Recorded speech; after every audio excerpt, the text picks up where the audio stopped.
बहुत धन्यवाद।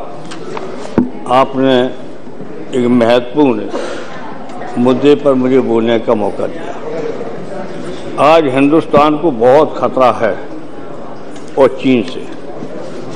मुश्किल ये हो गई है कि हम लगातार 20 साल से इस कार्रवाई में देखेंगे। जब तक लोकसभा में आए हैं, हर समय मैंने सावधान किया सरकार को कि चीन षड्यंत्र कर रहा है हिंदुस्तान के खिलाफ और पाकिस्तान को भी अपने कब्जे में ले रहा है।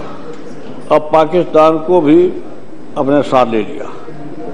अब ये खबर है या नहीं है, हमें खबर दी गई। सच्चाई खबर सरकार को होगी, प्रधानमंत्री जी को हो सकती है, होम मिनिस्टर को भी हो सकती है कि एटम बम पाकिस्तान की जमीन पे चीन ने जमीन में गाड़ दिया है।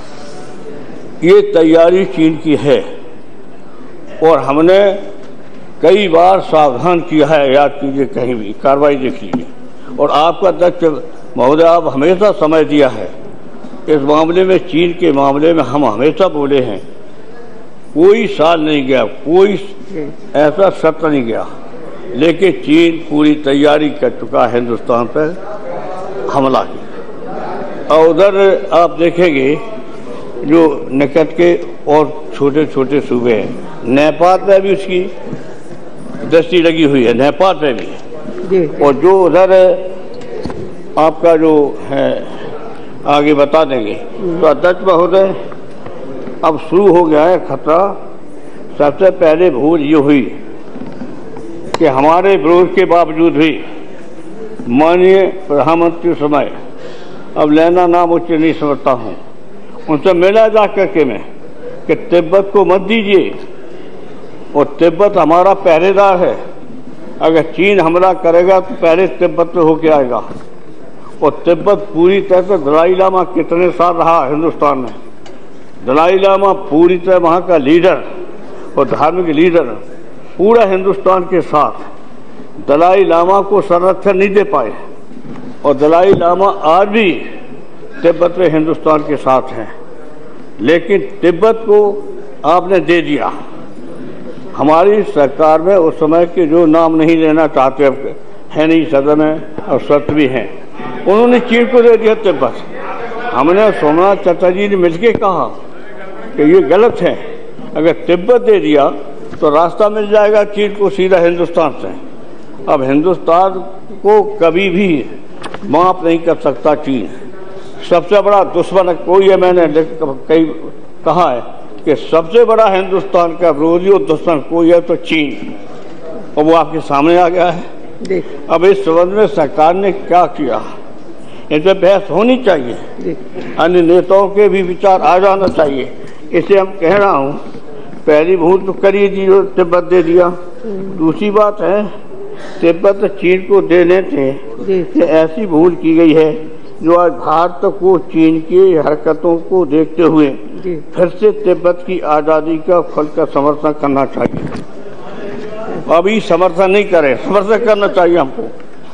तिब्बत में कब्जा कर लिया यहाँ और कर रहा है। दलाई लामा परेशान यहाँ रहा और कितना। दूसरी बात, चीन और पाकिस्तान को कश्मीर में दोनों मिलकर षड्यंत्र कर रहे हैं और आज कह रहे हैं कि साफ हो गया है कि कश्मीर में पाकिस्तान के साथ चीनी सेना और चीनी हथियार भी लड़ाई में उतर गए हैं। और कल के चीन के अखबार और चीनी चैनल ने यह दावा किया है कि तिब्बत की सीमा पर उसका घोषित युद्ध अभ्यास चल रहा है, कश्मीर की और उसके वहाँ सीमा पर।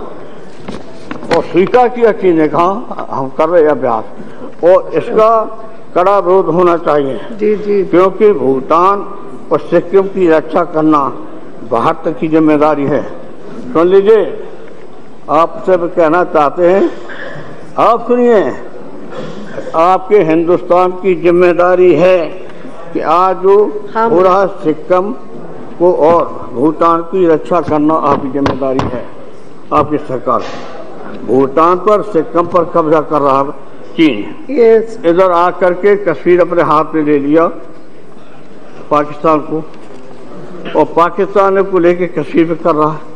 पूरी तैयारी हो चुकी है इस संबंध में अभी तक क्या हुआ हमें जवाब मिला नहीं। पहले अटल जी ने बुला जरूर लिया था, लंच के तौर पर उन्होंने सुना था कंप्लीट और उन्होंने स्वीकार किया था जी। लेकिन ये सरकार सुनी नहीं रही। आप कार्रवाई देखिए अध्यक्ष महोदय, आपके सामने कितने बार हम बोल चुके हैं कि चीन हमारा दुश्मन है, पाकिस्तान नहीं है। पाकिस्तान मेरा नहीं कुछ बिगाड़ सकता है। अगर वो हमारा एक शहर गिरा देगा, पाकिस्तान कुछ नहीं कर सकता हमारे हिंदुस्तान का। समझौता गुस्सा आ रहा है, पाकिस्तान कह नहीं सका हिंदुस्तान से, तो पाकिस्तान मरा रहे निशाना।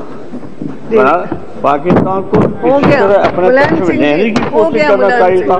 दूसरी बात हम कहना चाहते हैं, इसी इशू पे क्या इस पर डिस्कशन थोड़ी होना है। यस किरीट जी, क्या डॉकलैंड में जो हो रहा, 2-3 बातें कहना चाहते। इससे ज्यादा देश के लिए इससे ज्यादा महत्वपूर्ण सवाल क्या हो सकता है जी, मैं ये पूछना चाहता।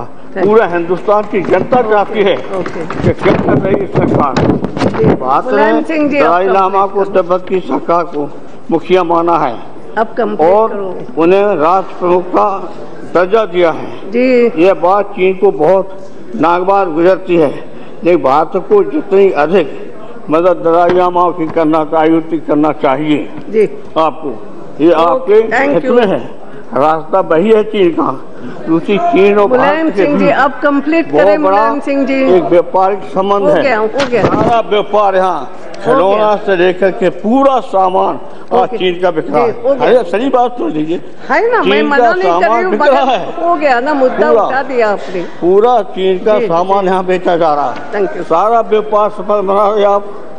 खिलौना से लेकर के कौन सी चीज है कारपेट सस्ती बढ़िया देखने में है, सस्ती बेच रहा है और घटिया है। हो गया वो बहुत जल्दी खराब हो जाती है। सारा सामान किरीट जी, इसमें क्या ये चर्चा नहीं करना है। इसलिए मेरी अपील है, आकर्षित करना चाहिए। डॉकलैंड में जो चीन कर रहा है उसके संबंध में संसद चिंता व्यक्त कर रही है और सरकार के साथ में ये मैं कह रहा हूँ। 2 मिनट की बात रह गई, नहीं सुनना चाहते। 2 मिनट इसलिए हम आपसे कहना चाहते हैं, ये चारा मैं प्रयोग कर रहा हूँ। साफ कह दिया चीन ने वहाँ पर युद्ध का और संबंधों में कूटनीति होती है, तो आपको भी करना चाहिए। तो भूटान और सिक्किम की तो मदद करनी चाहिए। अब भूटान और सिक्किम उधर गया, इधर आपका ये गया, तो चीन ने पूरा तैयारी कर ली है। मैं पूछना चाहता हूँ सरकार से, आपने इस संबंध में क्या तैयारी की है? इतने बार मैं बोल चुका हूँ, कार्रवाई निकाल के देखो, आपका दर्जा ठीक से पता है। आपने स्वीकार भी किया है कि कितने बार बोली, कोई शब्द नहीं गया जैसे मैंने कहा चीन से खतरा हिंदुस्तान को है और किसी से नहीं है। इसलिए सरकार ने क्या सोचा है, क्या विचार किया है, राय तक कभी दी नहीं है, तो कब लेंगे राय? और नहीं राय मैंने उतने राजनीति के तीनों चीफ को बुलाइए और तीनों चीफ से बात की। क्या तीनों चीफ को बुला के बात किया? हो गया अब ऐसी चर्चा नहीं हो सकती। जिला के मुख्यालय सासाराम एवं कैमूर जिला के मुख्यालय भभुआ में पासपोर्ट कार्यालय खोलने हेतु आग्रह करना चाहता हूं कि बौद्ध सर्किट में स्थित सासाराम एवं भभुआ पर्यटन